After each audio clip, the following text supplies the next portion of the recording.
Davis is the best player on that team right now, Kevin. And that's not disrespecting LeBron James.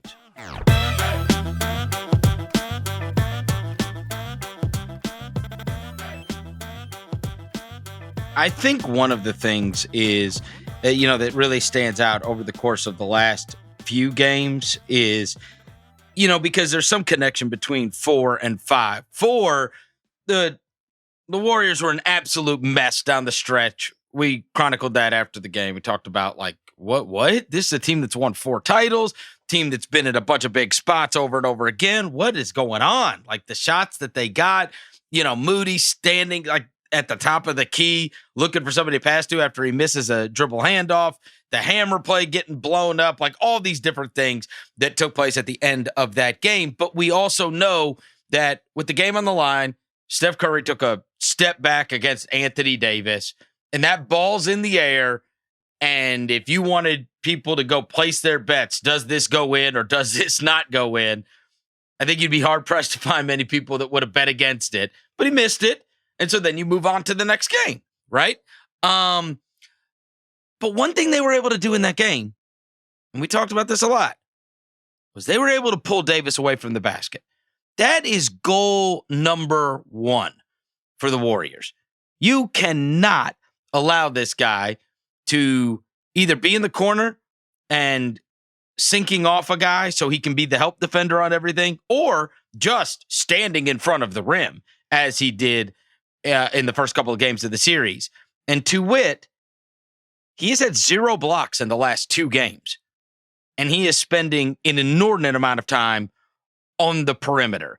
And every time the Lakers adjust and try to find a way, so the last time it was, okay, now he won't guard Payton, he'll guard Wiggins. And they're not really comfortable with Wiggins playing that role. Every time they adjust, the Warriors find out another way to pull him away from the basket, to make him guard on the perimeter.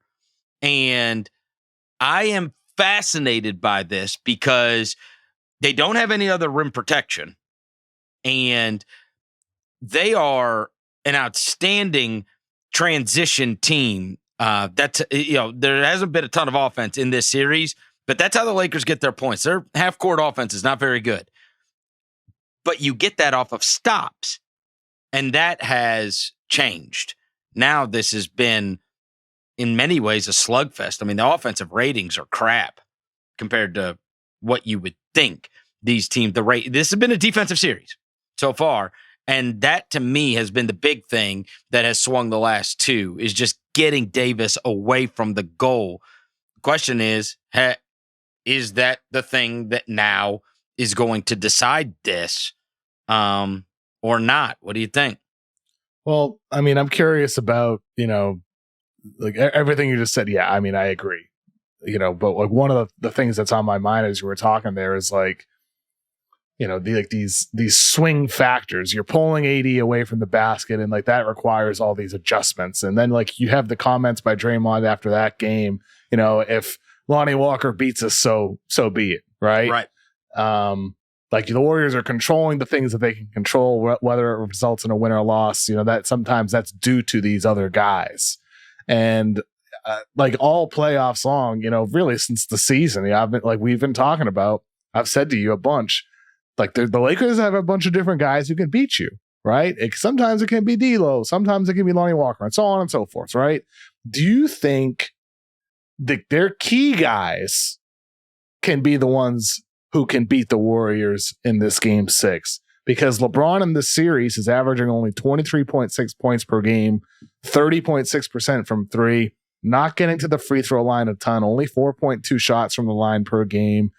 Not great efficiency around the basket compared to what we've seen from him, in recent years, never mind in his prime years. You compare that to LeBron, the year they won the title. LeBron that year averaged 27.6 points, 10.8 rebounds, and 8.8 assists per game the year they won the championship in 2020.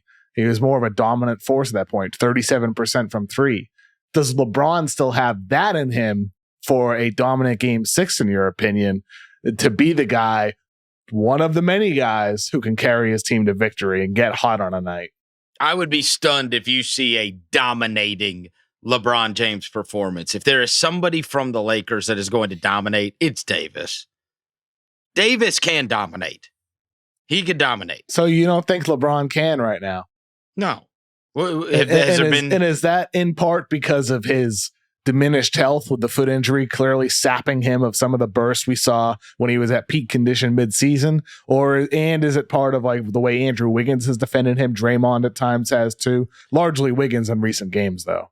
Well, and here's the thing, Kev. Like, look, the bar for LeBron is like as good a player as you've ever seen in your life. So when I think of LeBron dominating, but I mean, look, he's having. He doesn't need to be. But he hasn't even had 30. He hasn't even had 30 in the series. But the last two games, he had 27 and 25. Yeah, but he hasn't had 30 all postseason long.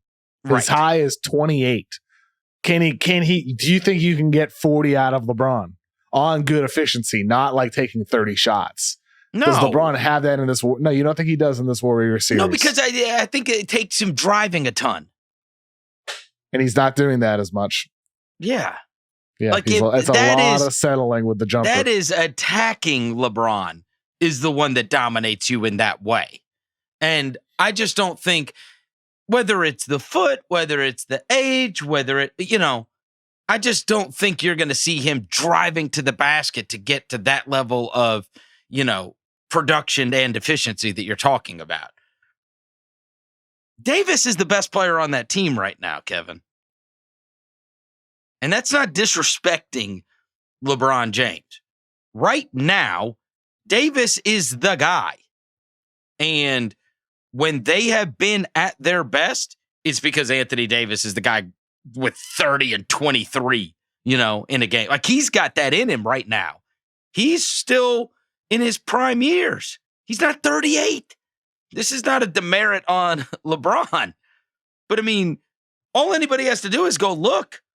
Look at the 3-point percentage, look at the jumper percentage, and then look at the percentage of times LeBron's driving to the basket. We have this vision in our mind of what LeBron was for the last 20 years, but that's not the way he plays right now. Now, I guess you're saying, could he do it one time? I mean, look, I think everybody thought for a long time, he has gotten into that realm of athlete where he's so great for so long that even when it's not what it used to be, you still think deep down. Like, I remember when Mike Tyson came back, he wasn't the guy that walked out in little black trunks and knocked guys out in 10 seconds anymore. But you still had a tinge of like, man, this guy's dangerous because of what he did. Same with Tiger Woods every time he plays. I still never bet against Tiger. And so he's kind of gone into that realm where I suppose anything is possible. Well, and we see it against Memphis. The end of the game, Chris, right? We see it in moments, in spurts. That's what I'm saying. But in spurts, he can. But that guy is gone. That guy for this season. Well, and I think it does show in the numbers too.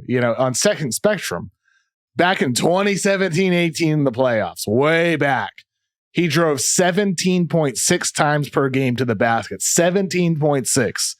The bubble title season, it was at 11.5. This year, it's down to 7.3. So that 7 number, drives a game. 7 drives per game. That's 7 crazy. Drives per game. I know. That's a really low number, even in comparison to other players this year in the playoffs. I mean, it's a pretty low number. 7.3. Like, if you just to pull out a couple. Jimmy Butler, 17. Ja Morant was at 18. Trae Young at 22.5. Darius Garland, 14. Stephen Curry, 12.8. Right. Jaylen Brown, 11.4. Julius Randle, 9.3. Lou Dort in the play-in was at 7.5. I mean, Chris Middleton in the first round had 8 per game. And he's hurt. He's not the same guy right now either. So unless you're going to tell me that the guy plays radically different than he has played thus far, it's hard for me to believe he just dominates a game like LeBron James used to dominate a game. you know. But the Davis can.